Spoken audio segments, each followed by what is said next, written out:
நண்பர்களுக்கு வணக்கம். ஆண்டவராய் இயேசு கிறிஸ்துவினுடைய பாவங்களை மன்னித்தருள வேண்டும்.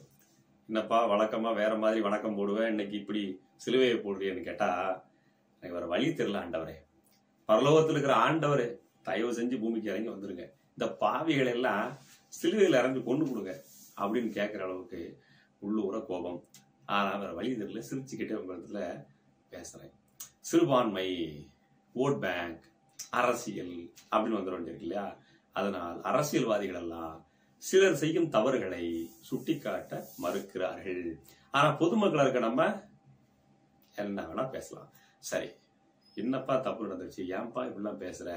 ஆண்டவராய் இயேசு கிறிஸ்து மேல பாரத்தை போடியா, ஞாயிற்றுக்கிழமை சர்ச்சைக்கு வாயா, தசம பாகத்தை குடியா, அனைத்தும் சரியாகிடும் நினைக்கிறீங்களா? தசம பாகத்துல சண்டை, 3 ஆரஞ்சு தான் கொடுத்துறீங்க, தூக்கி எறியாரு பாதிரியார். தசம பாகம் கொடுத்தாலும் அது ஆண்டவருக்கு போய் சேர்றது இல்லை, பாதிரியாருக்கு தான் போகுது. சரி, கிறிஸ்தவ மதத்தின் மேல இவ்வளவு வன்மமா, இவ்வளவு கோவமா, இவ்வளவு வெறியா, நீ என்ன பிஜேபியா, நீ என்ன RSS அப்படின்னு நீங்க கமெண்ட்ல எழுத ஆரம்பிப்பீங்க. பல லட்சம் பாவிகளை பாவத்திலிருந்து மீட்டெடுத்த ரட்சகர், இயேசுவின் ரட்சகரா வந்தார்களே அவரே தான். காலேஜ் கட்டி ஃபீஸை வசூல் பண்றாருல அந்த புண்ணியம் வந்தேன், அப்படியே வீடு அரண்மனை மாதிரி கட்டி வச்சிருக்காருல்ல, தசம பாகத்தை கொடுத்துருங்கன்னு அவரே தான். கண்ணீர் மல்ல பிரேயர் பண்ண வச்சு காசு ஆட்டையை போடுறாங்கல்ல அந்த குரூப்பே தான். என்ன சொல்லியிருக்கிறாப்புல? மது, அரசு தவறு செய்கிறதுன்னு சொல்லியிருக்காரு. ஏங்க, இது பழைய வீடியோ இருக்கும் தம்பி அப்படின்னு நினைக்கிறீங்களா? உண்மையிலே பழைய வீடியோ தான் இது. அஇஅதிமுக ஆட்சி காலத்துல நம்ம ஆள் உருட்டுனது. ஏன் உருட்டுனாரு அப்படின்னு பாத்தீங்கன்னா, அவருக்கு விருப்பப்பட்ட கூட்டணி அப்ப தேர்தல் நடக்கல, அவர் விருப்பப்பட்ட மாதிரியான ஆட்சி நடக்கவில்லை. மக்கள் எல்லாரும் பாவிகள் ஆயிட்டாங்க, எல்லாரும் குடிக்கிறாங்க, எல்லாரும் இப்படி நாட்டுல பாதி பேர் குடிகாரன் ஆகிட்டாங்க. இந்த ஆட்சி அப்புறப்படுத்த வேண்டும் ஆண்டவரே. ரொம்ப சந்தோஷம், பிரேயர் நல்ல பேசினாரு, மக்கள் மனதில் மாற்றம் வந்தது, ஓட்டு போட்டாங்க. யாரை தேர்ந்தெடுத்தாங்க? முத்தமிழறிஞர் ஸ்டாலின். ஐயோ, அவர் முத்தமிழறிஞர் தான், ஒத்துக்கிட்டவங்க நம்ம எல்லாம் எழுதி வச்சு படிக்கிறார் இல்லையா? முத்தமிழறிஞர் ஸ்டாலின். முத்தமிழறிஞர் ஸ்டாலினை தேர்ந்தெடுத்து இப்ப பாருங்க, சாராயத்தை விற்கிற திராவிட பானம் விற்கிறாங்க. எந்த ஊர் பஸ் ஸ்டாண்டு போங்க, நீங்க பெரிய பெரிய ஊர் பஸ் ஸ்டாண்ட் எல்லாம் போங்க, மதுரை பஸ் ஸ்டாண்டு போங்க, திருச்சி பஸ் ஸ்டாண்டு போங்க, தென்காசி பஸ் ஸ்டாண்டு போங்க, திருநெல்வேலி பஸ் ஸ்டாண்டு போங்க, எங்கிட்டு வேணா போங்க, பஸ் ஸ்டாண்டு ஏத்தாலே சாராய கடை இருக்கும். திராவிட பானம் குடிச்சிட்டு மல்லாத படுத்துக்கலாம். ஏங்க இருக்குதுங்க. இதெல்லாம் இந்த பாதிரியார், இந்த போதகர்களுடைய கண்ணுக்கு தெரியாது. பாதிரியாருன்னு சொன்ன உடனே எனக்கு இன்னொரு வீடியோ ஞாபகம் வருது, அந்த வீடியோ போட்டு விடுறேன், பாத்துடுங்க. பாத்தீங்களா? இவர் ஏதோ ஆழ்மன தியானத்துல ஆண்டவராய் இயேசு கிறிஸ்துவ பேசிக்கிட்டு இருக்காரு நினைச்சிடாதீங்க. திராவிட பானத்துல, ஐயோ சொல்லக்கூடாதா, திராட்சரசத்தில் கொஞ்சம் அப்பத்தை பிட்டு தலைவர் கொஞ்சம் ஒரு பாட்டில் எக்ஸ்ட்ரா ஊத்திட்டு உள்ள, அப்படித்தான் இணையதளத்துல வந்துச்சு. நான் பார்க்கல, அந்த வீடியோ மட்டும் அப்படி சொல்றேன். இப்போ இந்த பகல்ல பாவம் செய்யற பாதிரியார்களை என்ன பண்ண போறீங்க? கிறிஸ்தவ மதத்தினுடைய அன்பான தோழர்களே, நண்பர்களே, நீங்க பைபிள் மேல சத்தியமா சொல்லுங்க, இந்த சம்பவங்கள் எல்லாம் நீங்க ஆதரிக்கிறீங்களா? மது குடிக்க கூடாது பிரேயர் பண்றீங்க, சந்தோஷம். சர்ச்சில் பேசுறீங்க, சந்தோஷமா இருக்குது. ஓட்டு போடும்போது சாராய வைக்கிறவனுக்கு ஓட்டு போடுறீங்களே. உங்க மதத்தினுடைய மத போதகர் தான் சொல்றாரு இப்படிலாம் பண்ணக்கூடாது, சாராய வைக்கிற ஆட்சி அப்புறப்படுத்தணும்னு. அப்புறம் ஏன் சிறுபான்மை, செக்குலரிசம், 2 சீட்டுக்கு கூட்டணி, எத்தனை காலத்துக்கு உங்களுடைய மத போதகர்கள் உங்க மண்டை மேல மசாலா அரைச்சு உங்க காதுகள்ல உலக்கை விட்டு ஓலாக்க ஏத்தி இவங்களை ஏமாத்தி எத்தனை காலத்துக்கு திமுக அடிமை வச்சிருப்போம்?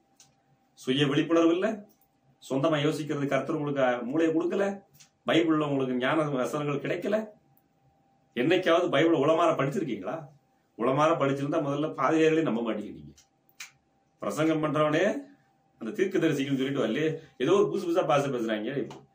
உனக்கும் புரியல அந்த மொழி, பேசுற அவனுக்கும் அந்த மொழி தெரியல, யாரோ சொல்லி கொடுக்குறாங்க. அதுக்கு டிரான்ஸ்லேட்டர் வேற தனியா. சிடியை தொட்டா வைப்ரேட் வருது ஆடுறீங்க, பென் டிரைவ் தொட்டா வைப்ரேட் வருது ஆடுறீங்க, பைபிளை தொட்டா வைப்ரேட் வருது ஆடுறீங்க. எப்படி? சரி, பைபிளை தொட்டு வைப்ரேட் வந்தா கூட ஒரு லாஜிக் இருக்குன்னு சொல்லலாம், அவருடைய கடவுளுடைய வார்த்தைகள் எழுதி இருக்குது, அதனால அதை ஒன்றுன்னு சொல்லலாம். ஆனா இந்த போலி பாதிரியார்களை ஒரு பக்கம் நம்புறீங்க. எப்படி? இந்த மக்கள் வாக்காளர்களா இருக்கும்போது யோசிக்க வேண்டாமா? இந்த பாதிரியார்கள் சொல்ற இடத்துக்கு ஓட்ட போட்டுறீங்க, அப்ப அவன் இந்த கட்சிக்கு விலை போயிருக்கான்னு நீங்க அந்த அறிவு கூட உங்களுக்கு வராதா? சரிங்க, அந்த பாதிரியார்கள் விட்டுங்க, ரொம்ப நல்லவங்க, யோக்கியமானவர்கள், உலகத்தின் உத்தமர்கள் வச்சு கொடுமே, இயேசுவின் நேரடி இறை தூதர்கள் வச்சு கொடுமே, இவங்களை பூரா ஏஞ்சல்ஸ், தேவதைகள் அனுப்பின அவங்களோட குழந்தைகள் வச்சு கொடுமே, நீங்க தவறே பண்ணாத உத்தமன் வச்சு கொடுங்க. அப்புறம் என்ன புடலங்காய்க்கு அந்த மதம் சார்ந்த தலைவர்கள் எல்லாம் கூடும்போது திராவிட முன்னேற்ற கழகத்துக்கு ஓட்டு போடணும் அப்படின்னு பேசுறீங்க. பாதிரியார் சர்க்குணமா வந்தார்லங்க பாதிரியார் இங்க கூட, இயேசுவின் வடிவை நான் கருணாநிதியின் வடிவில் இயேசுவை பார்க்கிறேன். இயேசு எப்படா 2 3 கேட்டினாரு? கேட்கணுமா இல்லையா? யாருமே கேட்கல, யாருமே கேட்கலையா? ஏன்? இங்க தாங்க நீங்க உங்களுடைய கள்ளத்தனத்தை வச்சிருக்கிறீங்க. உங்களுடைய பைபிள்ல சொல்லக்கூடிய வசனத்தை நீங்கள் மீறுகிறீர்கள். வேதத்திற்கு எதிராக நீங்கள் நடக்கிறீர்கள். பரலோகத்தினுடைய ஆண்டவருடைய சன்னதியில் உங்களுக்கு மன்னிப்பே இல்லை. நீங்களும் யூதாஸும் ஒண்ணுதான். யூதாஸ் பணத்துக்காக கிறிஸ்துவை காட்டி கொடுத்தான். நீங்க செக்குலரிசம் அது இது அப்படின்னு சொல்லி பாதிரியாருடைய பேச்சை கேட்டு அப்படி இப்படிமா மண்டைக்கு வளர்க்கிற மூளையை, கர்த்தர் கொடுத்த மூளையை பயன்படுத்தாம உங்க நாடு, உங்களுக்கான அரசியல், உங்க பிள்ளைகளுக்கான அரசியல், உங்களுக்கு தேவையான குடிநீர், உங்களுக்கு தேவையான மின்சாரம், சாலை போக்குவரத்து, மருத்துவம், கல்வின்னு எல்லாம் கிடைக்கும். அதுக்கான சரியான அரசியலை தேர்ந்தெடுக்க வேண்டும்ங்கிற அந்த அடிப்படை அறிவு கூட தெரியாம பாதிரியார் சொன்னாலும் ஓட்டு போட்டு வந்துடுறீங்க. மத போதகர் பிரசங்கம் பண்ணக்கூடிய பிரசங்கிகள், அது யாரும் சொல்லுவாங்களே மெசேஜர், அவங்க சொல்ற கட்சிக்கு ஓட்ட போட்டு வந்துடுறீங்க. இது யூதாஸை விட கொடுமையான செயல். யூதாஸ் செஞ்சதை விட கொடுமையான பாவம் என்னன்னா காட்டி கொடுக்கறதா. அவன் காட்டி கொடுத்தா நீங்களும் அப்படிதான் பண்றீங்க.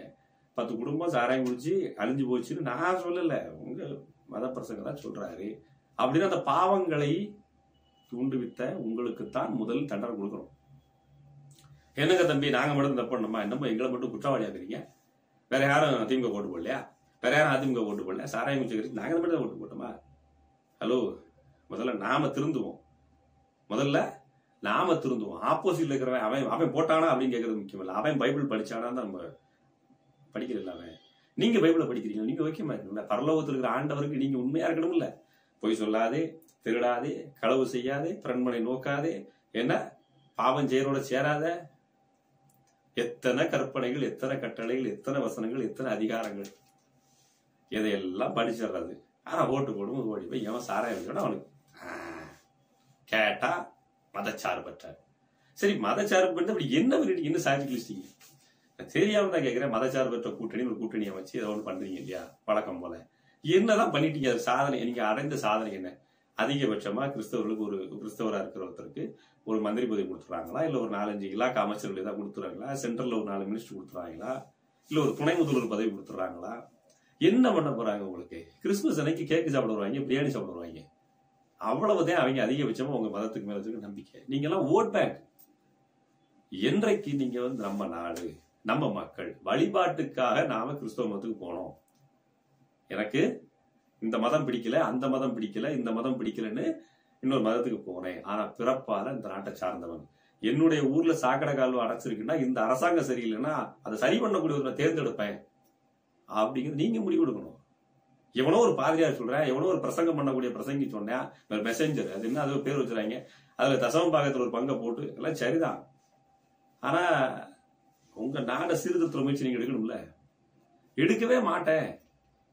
ஆனா நாங்க நான் மக்கள்லாம் தெரிஞ்சுக்கிடணும் அப்படின்னா ஒருத்தன் 100 பேரு நல்லா போறேன், நீங்க காலவாரி விடுறீங்களே, இடறி விடுறீங்களே மதத்தின் பெயர்ல, இது தவறு இல்லையா அப்படின்ற ஒரு இந்திய நாட்டினுடைய சராசரி குடிமகனா உங்களிடத்துல இந்த கேள்வியை முன்வைக்கிறேன்.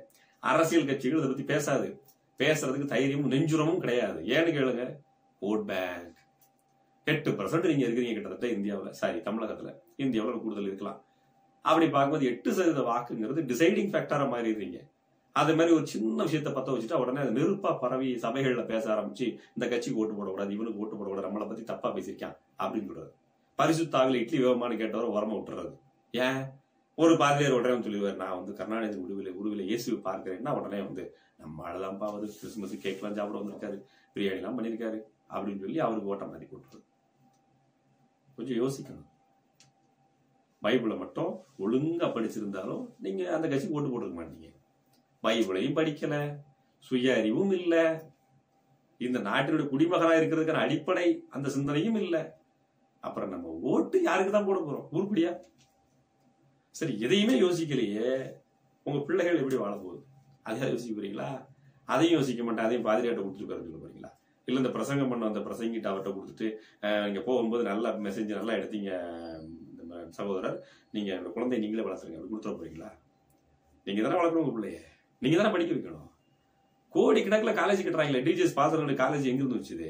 மோகன் சிலாசரஸ் இவங்களுக்குலாம் வந்து அந்த டிவி சேனல்ஸ் எங்க இருந்து இருந்துச்சு காசு? ஆரம்ப காலகட்டத்தில் வருமானம் என்ன, சொத்து என்ன? இன்னைக்கு எத்தனை கோடி சொத்து இருக்குது? யாரு கொடுத்தது இதெல்லாம்? நீங்க அள்ளி கொடுத்தது. கர்த்தரின் பெயரால் அவங்க உங்ககிட்ட இருந்து ஏமாத்துறது, ஆட்டையை போட்டது.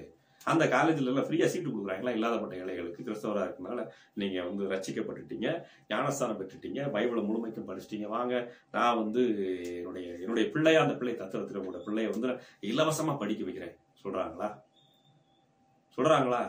1000ல் 1 காமிக்கப்படாது. விதிவிலக்கு. விதிவிலக்கு பொது விதிக்குள்ள வராது. முற்றிலும் இலவசமா அந்த கல்லூரி நடக்குது சொல்றீங்களா? முற்றிலும் இலவசமா அந்த பள்ளி நடக்குது சொல்றீங்களா? எத்தனை லட்சம்யா ஃபீஸ் வாங்குறாங்க? மறுபடியும் எங்க கொண்டு சொல்றாங்க? அதுவும் ஆண்டவர் பேர்ல சொல்றாங்க. உங்களுக்கு சுத்தி நடக்கிறது பூரா வியாபாரம்ங்கிற அந்த அடிப்படை அறிவு உங்களுக்கு என்னைக்கு தெரிய போகுது? தெரிகிற வரைக்கும் இந்த நாடு திறந்த போறதில்லை. ஒரு நாட்டினுடைய சராசரி குடிமகனா கேட்கிறேன், வாக்களிக்கிறதுக்கு முன்னாடி 1 நிமிடம் யாரை பத்தியும் யோசிக்க வேண்டாம். நீங்க எந்த மதத்தின் கடவுளை கும்பிடுறீங்களோ அந்த கடவுள் உங்களை மன்னிப்பாரா நீங்க செய்யற தப்புக்கு மட்டும் ஒரு தடவை யோசிங்க. யோசிச்சீங்கன்னா இந்த இந்தியா உலக வல்லரசு நிமிர்ந்து நிற்கும். நீங்க யோசிக்காத வரைக்கும் உங்களுடைய பிள்ளைகளும் பேரனும் ரேஷன் கடையில ரேஷன் அரிசி வாங்குறது வரிசையில் நிற்பான். இதை எழுத முடியாத சத்தியம். இதை நீ சொல்றேன், நோட் பண்ணிக்கிடுங்க. 10 வருஷம் கழிச்சு இந்த நிலைமை மாறாம இருக்குது நம்ம நாட்டினுடைய நிலைமைன்னா நீங்க ஓட்டு போட்ட கட்சி தான் காரணம், வேற யாருமே இல்லை. வருத்தத்தோட இதை முடிவு செய்யறேன். அடுத்த பதிவில் உங்களை சந்திக்கிறேன்.